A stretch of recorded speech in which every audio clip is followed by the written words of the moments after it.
नमस्कार भक्तजनों, आज मैं आपको केवल माघी पूर्णिमा की कथा नहीं बल्कि ईश्वर की परीक्षा, मानव की विवशता और भक्ति के विजय का ऐसा प्रसंग सुनाने जा रहा हूँ जिसे सुनकर हृदय कांप भी उठेगा और अंत में आंखें नम हो जाएंगी।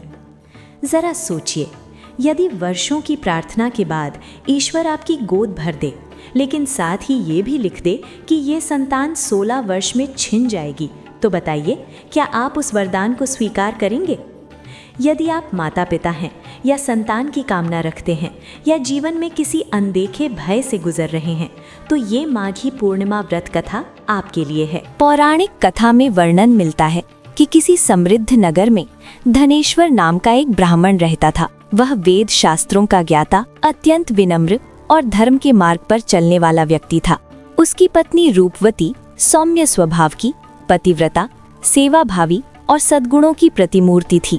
घर में धन की कोई कमी नहीं थी, मान सम्मान की भी कोई कमी नहीं थी, परंतु उस घर की सबसे बड़ी कमी थी संतान। दिन के समय दोनों अपने कर्तव्यों में लगे रहते, परंतु जैसे ही रात्रि होती, घर की दीवारें उनकी खामोशी की साक्षी बन जाती।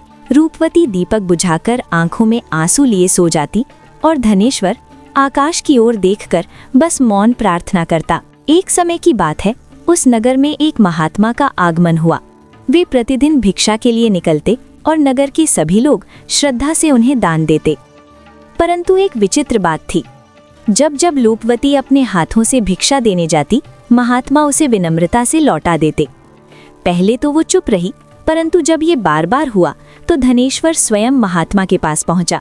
हाथ जोड़कर बोला, हे महात्मन, आप सभी से दान लेते हैं, पर मेरी पत्नी के हाथ का दान क्यों नहीं स्वीकारते? यदि हमसे कोई अपराध हो गया हो तो कृपा कर बताइए। महात्मा ने शांत स्वर में कहा, नहीं विप्र, तुम दोनों अत्यंत पवित्र और विनम्र हो, तुमसे कोई दोष नहीं हुआ। धनेश्वर ने फिर पूछा, तो फिर कारण क्या है मुनिवर? महात्मा बोले, हे विप्र, तुम निसंतान हो और शास्त्रों में कहा गया है कि निसंतान दंपत्ति के हाथ का दान मेरे तप का नाश कर सकता है, ये मेरे पतन का कारण बन जाएगा। ये सुनते ही धनेश्वर का मुख पीला पड़ गया। उसने वहीं भूमि पर गिरकर कहा, हे महात्मन, संतान का अभाव ही हमारे जीवन का सबसे बड़ा दुख है। यदि कोई उपाय हो तो कृपा कर बताइए। महात्मा कुछ क्षण मौन रहे, फिर बोले, हे विप्र, उपाय है, पर वो तप और श्रद्धा मांगता है। तुम 16 दिनों तक माँ काली की विधि पूर्वक पूजा करो। यदि माता प्रसन्न हुई तो अवश्य तुम्हें पुत्र प्राप्त होगा। धनेश्वर के हृदय में आशा की एक किरण जागी। वह वन की ओर चला गया। 16 दिन उपवास, जप, ध्यान और आंसू। उसकी भक्ति से प्रसन्न होकर 16वीं रात्रि माँ काली स्वप्न में प्रकट हुई। उनकी वाणी गंभीर थी, वत्स धनेश्वर, तुझे पुत्र तो मिलेगा, पर उसकी आयु केवल 16 वर्ष होगी। ये सुनकर धनेश्वर का हृदय कांप उठा। माता ने आगे कहा, यदि तुम दोनों विधि पूर्वक 32 पूर्णिमा का व्रत करोगे तो वो दीर्घायु होगा।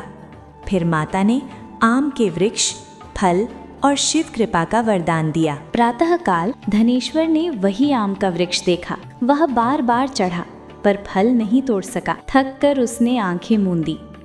ओम गंग गणपतये नमः, और तभी विघ्नहर्ता की कृपा से फल उसके हाथ में आ गया। रूपवती ने फल खाया और शीघ्र ही गर्भवती हुई। समय आने पर एक सुंदर पुत्र ने जन्म लिया। नाम रखा गया देवीदास। धनेश्वर और रूपवती प्रत्येक पूर्णिमा को दीप जलाकर व्रत रखने लगे। जैसे जैसे देवीदास का 16वां वर्ष निकट आया, माता पिता की चिंता बढ़ती गई। उन्होंने मामा को बुलाकर देवीदास को काशी विद्या अध्ययन भेज दिया। पत्नी का त्याग, अंगूठी देना, पुष्प वाटिका का संकेत, सब कुछ विस्तार से। सर्प का न डस पाना, काल का आना, देवीदास का मूर्छित होना। तभी माता पार्वती का आगमन। हे स्वामी, 32 पूर्णिमा व्रत का फल व्यर्थ न होने दे और भगवान शिव द्वारा जीवन दान। पुष्प वाटिका पुनः हरी हो गई। देवीदास जीवित लौट आया। परिवार आनंद से भर उठा।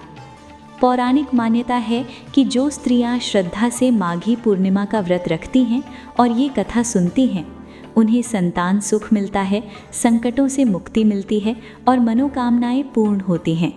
यदि ये कथा आपके हृदय तक पहुंची हो तो मन ही मन माँ काली और महादेव को नमन करें।